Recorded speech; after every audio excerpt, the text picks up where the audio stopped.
आदिल ने एक नज़र बेंच पर लेटे अपने अब्बू पर डाली, जो उसकी ओर ही देख रहे थे। उसकी मनोदशा को वे अच्छी तरह से समझ रहे थे। आदिल के अब्बू की तबीयत आज कुछ ज्यादा ही खराब लग रही थी, इसलिए उसने आज खबरों के लिए फील्ड पर न जाकर सरकारी अस्पताल के डॉक्टर वर्माजी से मिलने अपने अब्बू को लेकर अस्पताल पहुंच गया था। आदिल के अब्बू को दमे की दिक्कत थी, जिसकी वजह से वे बहुत ही परेशान रहते थे। डॉक्टर वर्मा की दवा से उनको फायदा था, इसलिए वह अब्बू का इलाज उनसे ही करा रहा था। जब आदिल अस्पताल पहुंचा, तो डॉक्टर साहब अभी अपने कमरे में नहीं बैठे थे।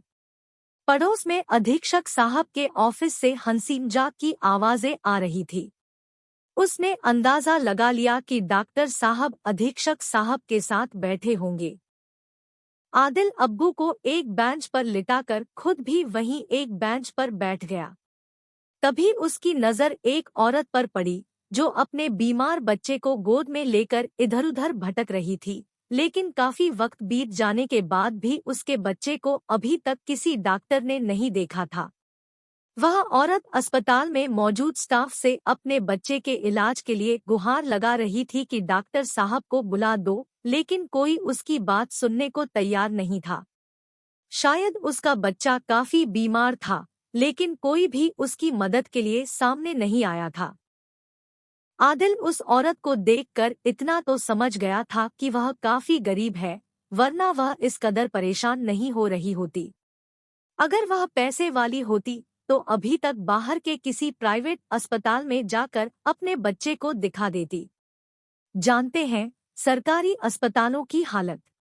सरकार सरकारी अस्पताल इसीलिए खुलवा रही है कि गरीबों और बेबसों का मुफ्त इलाज हो सके, लेकिन इन भ्रष्ट डॉक्टरों के चलते सरकारी अस्पताल इनकी कमाई का अड्डा बन गए हैं, क्योंकि इनकी इंसानियत मर चुकी है और वे गरीबों का खून चूसने से भी बाज नहीं आते। आदिल ने एक नज़र सामने लगी दीवार घड़ी पर डाली, जो सुबह के 11 बजने का संकेत दे रही थी।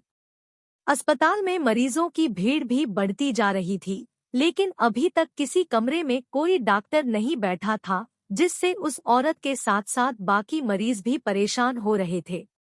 आदिल को आज तक सरकारी महकमे का काम करने का तरीका समझ नहीं आया कि जनता के रुपयों से वे लोग तनख्वाह पाते हैं, लेकिन इसके बावजूद कभी कोई जनता के प्रति अपनी जिम्मेदारी नहीं निभाना चाहते।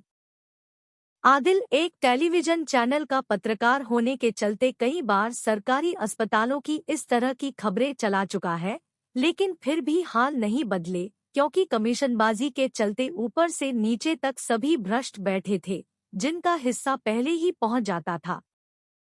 लेकिन बार बार खबरें चलाने के चलते उन लोगों ने आदिल के लिए जरूर परेशानी खड़ी कर दी थी।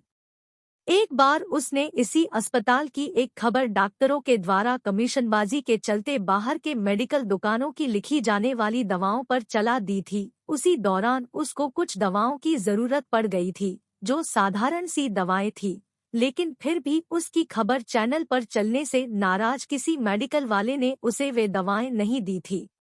इसके बाद उसने किसी दूसरे पत्रकार साथी को भेजकर वे दवाएं मंगवाई थी।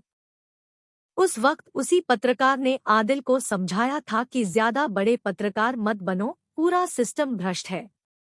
तुम इनको नहीं सुधार सकते, लेकिन तुम जरूर किसी दिन इनके चक्कर में आकर बहुत कुछ गंवा दोगे। उस हादसे के बाद अब आदिल अस्पताल की कोई भी नेगेटिव खबर जल्दी नहीं चलाता था कि दोबारा वह इस तरह की मुसीबत में पड़े। बाबूजी, हमारे बच्चे को बचा लो, इसे बहुत तेज बुखार हो गया है। इसके सिवा हमारा कोई भी नहीं है। तभी किसी की आवाज सुनकर आदिल की तंद्रा टूटी। उसने देखा कि वही औरत अपने बच्चे को लेकर उसके पास आ गई थी और रो रो कर वह उससे मदद की गुहार लगा रही थी। उस औरत को अपने पास देख आदिल जरूर समझ गया था कि अस्पताल में मौजूद किसी शख्स ने उसे बता दिया था कि वह एक पत्रकार है।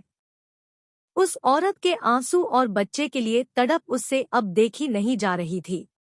उसका चेहरा गुस्से से लाल होता जा रहा था, लेकिन वह यह भी अच्छी तरह जानता था कि अगर उसने किसी तरह का कोई कदम उठाया तो उसके लिए बहुत ही घातक साबित होगा, क्योंकि वह जानता था कि ये डॉक्टर रूपी गिरगिट है, जो रंग बदलते देर नहीं करेंगे, जिसका नतीजा भी उसको भुगतना पड़ सकता है। आदिल ने एक नज़र बेंच पर लेटे अपने अब्बू पर डाली, जो उसकी ओर ही देख रहे थे। उसकी मनोदशा को वे अच्छी तरह से समझ रहे थे। जो होगा देखा जाएगा, आदिल ने मन ही मन तय किया। वह बेंच से उठा और मोबाइल का कैमरा चालू कर उस बेबस माँ और उसके बीमार बच्चे के साथ साथ अस्पताल में मौजूद मरीजों की लगी भीड़ की एक वीडियो क्लिप बना ली। यही नहीं, उसने एक बयान भी उस औरत का कैमरे में ले लिया कि वह कब से अपने बीमार बच्चे को लेकर भटक रही है वगैरह। फिर आदिल ने अधीक्षक के ऑफिस के पास पहुंचकर एक वीडियो अधीक्षक और डॉक्टरों की पार्टी करते बना ली और चैनल पर खबर भेजकर खबर ब्रेक कराकर ट्वीट भी करा दी। खबर चैनल पर चलने के बाद 5 मिनट भी नहीं गुजरे कि अस्पताल में हड़कंप मच गया।